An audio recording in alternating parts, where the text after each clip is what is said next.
kesenjangan upah berdasarkan gender, pendidikan, atau demografi di sektor tertentu. Kesenjangan upah, gender, kenapa sih kita harus membahasnya? Kesenjangan upah pada gender adalah perbedaan tingkat upah atau gaji yang diterima oleh pekerja yang melakukan pekerjaan serupa, di mana pendapatan laki-laki lebih tinggi dibanding pendapatan perempuan yang lebih rendah, yang padahal kualifikasi, pendidikan, tanggung jawab itu sama saja maupun perempuan ataupun laki-laki. Kenapa topik ini penting dan relevan? Yang pertama, untuk mewujudkan keadilan sosial, yang kedua, untuk mengurangi ketimpangan, dan yang ketiga, untuk mendukung pertumbuhan ekonomi yang inklusif. Menurut Konde.co, disebutkan upah buruh rata-rata pada Februari 2025 sebesar 3,9 juta pada buruh laki-laki, rata-rata upahnya 3,37 juta, sedangkan buruh perempuan sebesar 2,51 juta. Ini berarti kesenjangan upah pada gender itu tinggi. Kemudian, kesenjangan upah pada gender ini adalah bentuk diskriminasi sehingga dapat melanggar prinsip keadilan dan hak asasi. Analisis ini membahas faktor penyebab kesenjangan upah, baik bersifat struktural maupun diskriminatif, serta mengeksplorasi kebijakan yang dapat diterapkan untuk menguranginya. Fokus pada sektor formal, khususnya sektor jasa dan industri yang memperlihatkan ketimpangan signifikan data nasional. Untuk faktor struktural ada segmentasi pasar kerja.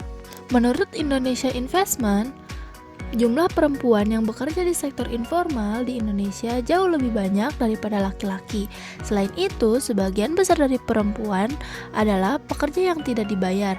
Sementara 57,51% dari total tenaga kerja perempuan Indonesia bekerja di sektor informal.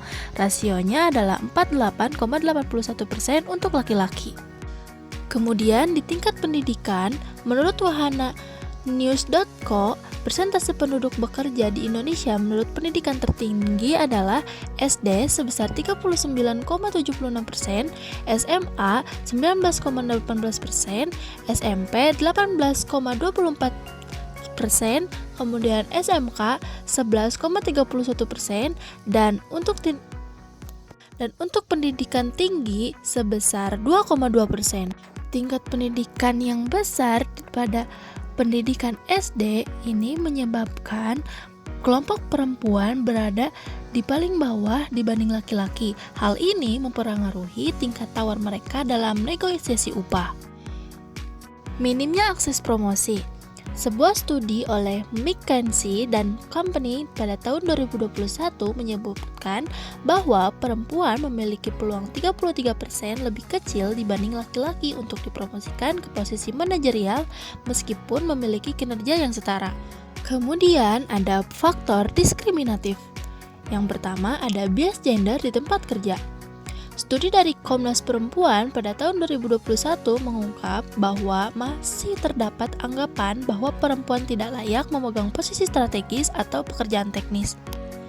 Hal ini berkontribusi pada penempatan posisi yang lebih rendah dan berdampak pada penghasilan. Perempuan tidak layak atau kurang cocok untuk memegang posisi strategi seperti manajer, kepala divisi, atau posisi pengambilan keputusan, dan juga dianggap kurang mampu dalam pekerjaan teknis seperti di bidang teknologi, konstruksi, atau teknik industri.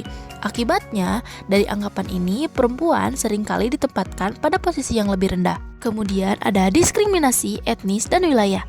Kelompok minoritas atau pekerja di wilayah timur Indonesia cenderung menerima upah lebih rendah dibanding wilayah barat.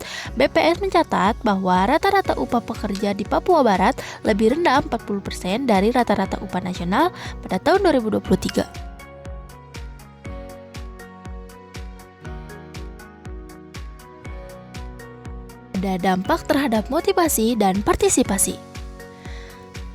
Pertama, ketimpangan upah menyebabkan gender pay discrimination, di mana perempuan enggan melanjutkan karir profesional karena merasa tidak dihargai secara setara.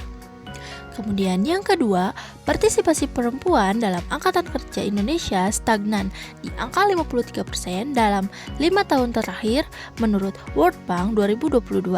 Sebagian disebabkan oleh kesenjangan pendapatan dan beban domestik. Kemudian yang ketiga ada tenaga kerja muda yang mengalami ketimpangan awal karir akan membawa dampaknya hingga masa kerja lanjut, menghambat mobilitas sosial. Kemudian ada rekomendasi kebijakan. Yang pertama ada transparansi upah. Transparansi upah ini bertujuan untuk mengurangi kesenjangan upah antara laki-laki dan perempuan dengan menciptakan sistem yang lebih terbuka dan akuntabel. Di mana tujuan dari transparansi upah ini adalah agar gaji yang diterima setiap posisi dalam perusahaan dapat diketahui secara jelas dan terbuka. Kemudian ada kebijakan keluarga yang setara. Kemudian kebijakan keluarga yang setara. Menetapkan cuti untuk ayah wajib agar tidak membebani perempuan dalam pengasuhan anak atau memberikan subsidi bagi perusahaan yang menyediakan fasilitas penitipan anak di tempat kerja sehingga perempuan yang memiliki anak dapat bekerja dan menitipkan anaknya. Kemudian ada pendidikan dan pelatihan inklusif. Memberikan akses pelatihan teknologi dan kewirausahaan untuk perempuan dan kelompok marginal.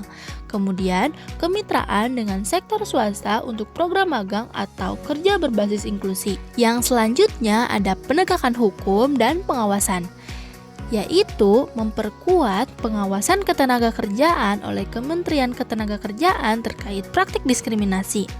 Kemudian mendorong lembaga ombudsman untuk menerima laporan diskriminasi upah di sektor formal.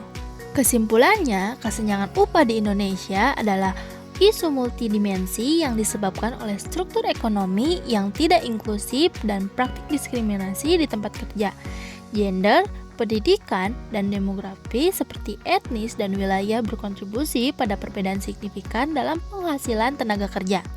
Kebijakan bersifat holistik dan partisipasi perlu diterapkan, meliputi transparansi sistem gaji, kesetaraan dalam cuti keluarga, serta peningkatan kapasitas sumber daya manusia dari kelompok marginal.